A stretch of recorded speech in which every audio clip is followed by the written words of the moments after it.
Hello guys, welcome to only wisdom. तो आज हम बात करने वाले हैं कि एक इकॉनमी में circular flow of income and money किस तरह से होता है। इस चीज़ को जानने के लिए सबसे पहले समझते हैं फैक्टर्स ऑफ प्रोडक्शन को। फैक्टर्स ऑफ प्रोडक्शन क्या होते हैं? वो सारे फैक्टर्स या इनपुट जो कि किसी चीज़ को प्रोड्यूस करने के लिए इम्पॉर्टेंट होते हैं। जब भी किसी चीज़ का प्रोडक्शन किया जाता है तो उसके लिए हमारे पास 4 फैक्टर्स ऑफ प्रोडक्शन होते हैं। सबसे पहले लैंड, दूसरा है लेबर, तीसरा है कैपिटल, चौथा है एंटरप्रेन्योरशिप। अब बात करते हैं कि जो ये 4 फैक्टर्स ऑफ प्रोडक्शन है ये सर्कुलर फ्लो में काफ़ी ज़्यादा रोल इम्पॉर्टेंट प्ले करते हैं। तो किस तरह से प्ले करते हैं? ये आपके सामने जो मॉडल है ये 2 सेक्टर इकोनॉमी का मॉडल है, जिसमें कि इन 4 फैक्टर्स ऑफ प्रोडक्शन का सर्कुलर फ्लो होता है। हाउस होल्ड सेक्टर है। हाउस होल्ड सेक्टर फर्म्स या बिजनेस या फिर आपकी इंडस्ट्रीज़ को फैक्टर सर्विसेज प्रोवाइड करता है। मतलब कि ये जो 4 तरह के फैक्टर्स ऑफ प्रोडक्शन है ये प्रोवाइड करता है फर्म्स को। कौन? House hold sectors. और ये जो फर्म सेक्टर है, फर्म सेक्टर इसके बदले हाउस होल्ड को फैक्टर की पेमेंट्स करता है। लैंड की जो फैक्टर पेमेंट होती है वो होती है रेंट। तो लैंड के लिए रेंट मिलता है। दूसरा है लेबर, लेबर को वेजेस प्रोवाइड करता है फैक्टर पेमेंट के तौर पर। कैपिटल जो है आपका पैसा, उसके लिए इंटरेस्ट पे किया जाता है। और एंटरप्रेन्योरशिप का जो फैक्टर पेमेंट है वो होता है प्रॉफिट।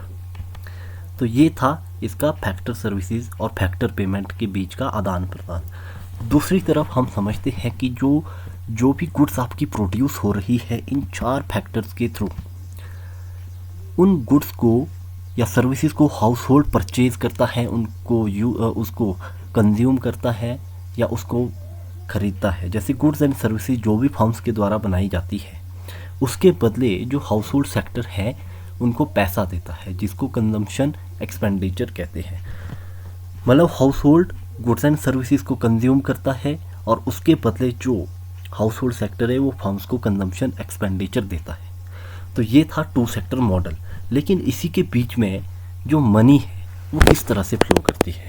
अगर हाउस होल्ड के पास मनी सरप्लस में है तो हाउस होल्ड उसको सेव करेगा। अगर ये डेफिसिट में है तो इसको बोरो करेगा मनी को।